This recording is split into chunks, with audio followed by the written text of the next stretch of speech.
Energi, sumber daya alam, sumber daya manusia, pajak karbon, lingkungan hidup, dan agraria, serta masyarakat adat merupakan tema yang diangkat pada debat keempat besok.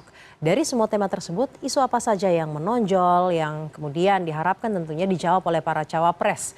Dan isu apa saja yang berpotensi untuk disinggung oleh para cawapres. Kita akan lihat dari catatan CNN Indonesia dan saya akan berbincang bersama dengan Wakil Pemimpin Redaksi CNN Indonesia, Revolusi Riza. Selamat malam, Mas Revo. Selamat malam, Caca. Mas, dari semua tema debat yang akan diangkat besok, mana yang isu apa yang paling strategis, yang paling menonjol, dan juga yang paling dinanti masyarakat? Ya, Caca, isu atau tema yang akan diperdebatkan atau yang menjadi tema debat besok ini kan pembangunan berkelanjutan, sumber daya alam, lingkungan hidup, energi, pangan, masyarakat adat, dan desa. Sebenarnya semua topik-topik tersebut saling kait-mengkait satu sama lain. Misalnya bagaimana kalau ketika Indonesia itu harus mandiri secara energinya, secara energi, pemenuhan energi kepada seluruh masyarakat lapisan Indonesia. Padahal dalam saat ketika pemenuhan energi tersebut tentu akan bersinggungan dengan masyarakat adat. Ketika melakukan eksplorasi misalnya, pasti akan bersinggungan dengan masyarakat adat, akan bersinggungan juga dengan lingkungan, bagaimana kemudian ketika melakukan eksplorasi, terutama kalau misalkan bahan bakarnya merupakan bahan bakar masih berasal dari fosil, maka itu akan sangat bersinggungan dengan isu lingkungan. Kemudian PR energi, pemenuhan energi baru terbarukan, itu juga masih menjadi PR. Pemenuhan pangan misalnya ketika kita melakukan dalam proyek-proyek kemarin food estate, misalnya pembukaan lahan dan sebagainya, tentu juga akan bersinggungan dengan isu lingkungan. Eksplorasi sumber daya alam akan bersinggungan dengan lingkungan hidup, ya. Jadi artinya dan masyarakat adat dan desa ketika masuk dalam wilayah-wilayah yang ke tempat-tempat yang hutan alam dan bersinggungan dengan masyarakat adat. Maka semua isu akan saling mengkait dan kita semua tentu ingin mendengar bagaimana kemudian visi dan misi dari kandidat yang khusus untuk debat keempat besok diwakili oleh calon wakil presiden dalam terkait dengan isu-isu tersebut.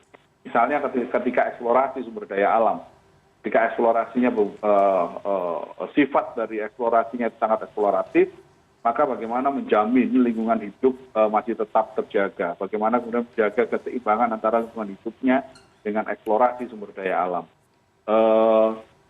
Tidak kalah penting juga bagaimana ketika kita sekarang mulai bergerak ke arah green energy, energi baru terbarukan, bagaimana kemudian visi misi dan masing-masing kandidat ini untuk pemenuhan energi baru terbarukan, ya. Karena dalam catatan yang ada sekarang untuk EBT ini, energi baru terbarukan, sampai pertengahan 2023 misalnya masih ada di level pemenuhannya masih 12%. Sementara nanti 2030 targetnya sudah mencapai 34%.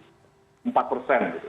Jadi bagaimana kemudian visi misi dari para calon ini untuk memenuhi target-target energi baru terbarukan sampai kemudian di tahun 2050, 2060 ketika kita bisa sampai 100% energi bersih misalnya. Ini yang ingin kita dengar. Dan ketika kemudian bagaimana kemudian ketika melakukan switching energi ini ke energi bersih tentu akan bersinggungan dengan banyak stakeholder, banyak pemangku kepentingan, bagaimana kemudian menjaga supaya semua pemangku kepentingan ini bisa sejalan seiring misalnya. Karena jangan sampai ketika kita transisi dari energi fosil ke energi baru terbarukan, tentu akan ada beberapa hal yang perlu disinkronkan. Dan sampai kemudian atau sekarang misalnya ketika kita dalam komoditas batu bara misalnya komoditas minyak dan gas itu juga masih merupakan salah satu penopang perekonomian negara. Ketika kita beralih, bagaimana kemudian menjaga keseimbangan ekonominya. Nah, itu semua hal-hal yang ingin kita dengarkan besok ya Caca ya dalam debat keempat cawapres ini. Setidaknya Mas Revo ada hilirisasi, EBT, kemudian ada konflik agraria, kita tahu ada Mahfud MD bersama dengan capresnya ini, ada urusan dengan Wadas, kemudian perubahan iklim. Topik-topik ini yang kemudian menjadi pekerjaan besar Indonesia yang diharapkan besok bisa dijawab seperti itu ya oleh para cawapres. Dan jawaban-jawaban seperti apa yang sebenarnya diinginkan oleh masyarakat dan juga media? Ya, kita tentu berharap debat besok esensinya adalah pada esensi eksplorasi visi misi. Dalam beberapa debat-debat sebelumnya, beberapa hal memang masih ada hal lain ya yang mempengaruhi yang muncul dalam debat yang sebenarnya itu tidak begitu bersinggungan dengan visi misi. Yang muncul misalnya adalah drama-drama perdebatan atau semacam konflik gitu ya antara kandidat gitu. Kemudian hal-hal itulah yang konflik itulah yang kemudian muncul dan kemudian menjadi bahan perbincangan dan kita terjebak pada perbincangannya pada wilayah konflik tersebut gitu antara calon gitu. Sementara kemudian esensi dari debat itu sendiri terpinggirkan. Nah, kita berharap bahwa ketika besok debat itu semua berjalan dengan baik, kalaupun misalkan terjadi adu argumennya itu lebih pada adu argumen visi misi, bukan pada hal-hal lain yang kemudian publik sendiri kemudian perhatiannya teralihkan ketimbang daripada esensinya lebih pada pertikaian antara kandidat. Nah, itu yang sebenarnya yang kita harapkan di besok gitu ya, Caca. Bagaimana kemudian masing-masing calon wakil presiden ini mengeksplorasi gagasan-gagasannya terkait dengan isu-isu. Karena kita tahu Indonesia ini masih punya pekerjaan yang cukup panjang terkait dengan isu yang besok akan diperdebatkan.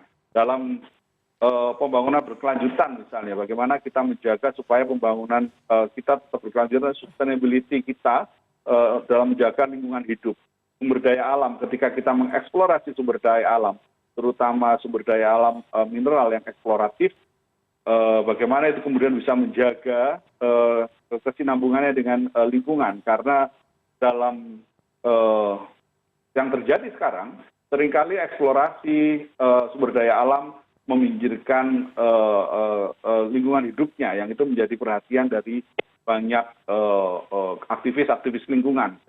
Kemudian bagaimana pemenuhan energi, transisi ke energi baru terbarukan, itu masih menjadi PR, kita masih sangat jauh gitu. Baik, bahwa Mas misalnya Revo. dalam isu geotermal misalnya, Indonesia merupakan salah satu geotermal terbesar di dunia, tapi panas bumi ini, penggunaan panas bumi untuk pemenuhan energi juga masih jauh dari harapan gitu. Kemudian masyarakat adat dan desa yang tadi Caca sampaikan, konflik agraria itu masih terjadi di beberapa tempat, terutama ketika bersinggungan dengan energi dan sumber daya alam.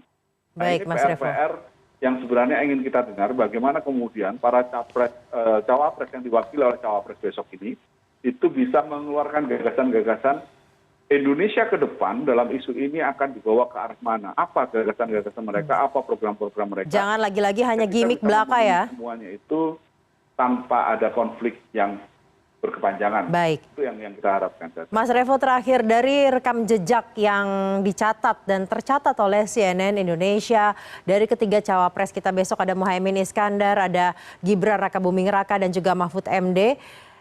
Bagaimana menakar kompetensi dari masing-masing cawapres ini dalam menjawab isu besok dari rekam jejak mereka, Mas? Sebenarnya